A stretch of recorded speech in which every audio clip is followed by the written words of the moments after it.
Surat panggilan kedua kepada calon wakil gubernur Sandiaga Uno terkait dengan kasus tanah tahun 2012, Polda Metro Jaya akan menjemput paksa Sandi Uno jika tidak memenuhi panggilan kedua. Kapolda Metro Jaya Irjen Polisi Muhammad Iriawan seusai melantik kepengurusan Organisasi Persatuan Penembak Indonesia Perbaki menegaskan Sandi Uno sebagai warga negara yang baik harus memenuhi panggilan polisi.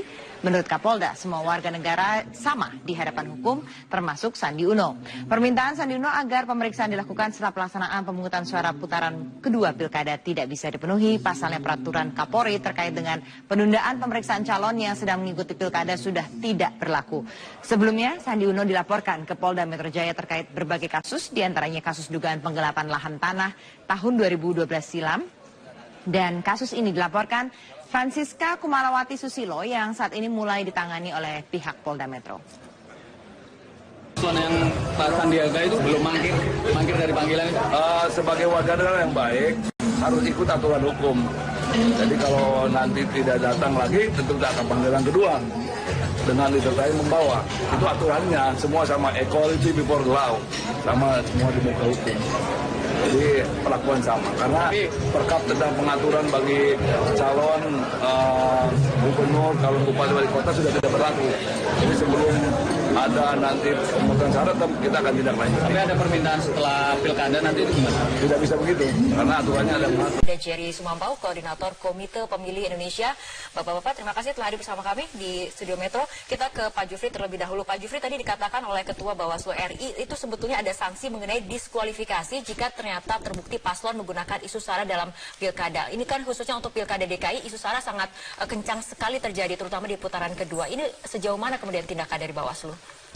Ya, Bawaslu DKI Jakarta sudah menurunkan alat peraga atau spanduk yang berprovokatif itu sebanyak 632, termasuk sama spanduk-spanduk yang dibuat oleh pasangan calon. Totalnya juga 630.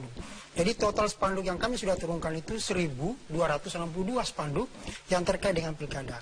Baik pas spanduk provokatif ada berapa? Spanduk provokatif itu 632 yang dan kami kemudian sudah turunkan. ditelusuri Bawaslu siapa kemudian yang membuat dan dari sekian spanduk provokatif yang kami turunkan, ya, kami dari pihak kepolisian bersama dengan Satpol PP, setiap kita menurunkan alat peraga, kita tanya kepada masyarakat di sana, siapa yang memasang spanduk itu?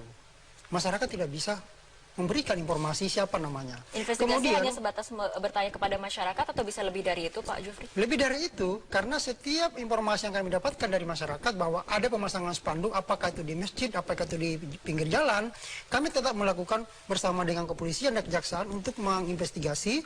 Kita turunkan, kemudian kita tanya siapa yang memasang itu, tapi masyarakat belum bisa membuka siapa nama itu. Untuk mekanisme diskualifikasi jika ternyata terbukti ada peran paslon di balik spanduk-spanduk ataupun isu-isu sara yang dilemparkan, ini sebetulnya seperti apa? Karena di dalam Undang-Undang Nomor 10 Tahun 2016 di pasal 69 itu jelas mengatakan bahwa kampanye dilarang menghina seseorang, suku, agama, ras, dan antar golongan termasuk pasangan calon. Siapapun pelakunya itu, baik masyarakat maupun dari tim kampanye maupun pasangan calon, apabila terbukti melakukan kampanye sebagaimana diatur dalam 49, maka itu kena sanksi pidana. Kalau pidana otomatis dia adalah gugur sebagai pasangan calon. Pak Jari, ini sanksinya sebetulnya sudah ada ketika kemudian paslon terbukti berperan dalam pelemparan isu sara, ini harus bisa ataupun didiskualifikasi. Tapi kemudian kita lihat bagaimana isu sara tetap saja kemudian menghangat, terutama di putaran kedua Pilkada DKI. Pak Jari, kita akan membahasnya, tapi kita ikuti jeda berikut terlebih dahulu. Kemudian tadi dikatakan sebetulnya sanksi sudah ada, paslon bisa didiskualifikasi jika terbukti ada keterkaitan dengan kampanye negatif ataupun melempar isu sara. Tapi kenyataannya kita lihat bagaimana isu sara ini tetap kemudian mengemuka di putaran kedua Pilkada DKI. Iya, memang tidak semua ancaman sanksi dalam undang-undang itu bisa berwujud dalam pemberlakuan sanksi, ya. Dalam undang-undang pemilu itu banyak kategori yang begini. Kita juga tahu misalnya politik uang, ancaman sanksinya juga diskualifikasi. Tapi pembuktian untuk sampai kepada bahwa ini politik uang itu dan mekanisme peradilannya itu saya kira rumitnya minta ampun. Saya kira ini kasus yang sama. Tapi kesulitannya adalah dalam pembuktian, menurut Anda seperti saya itu? Saya kira ya, apalagi kasus sara seperti ini, ya.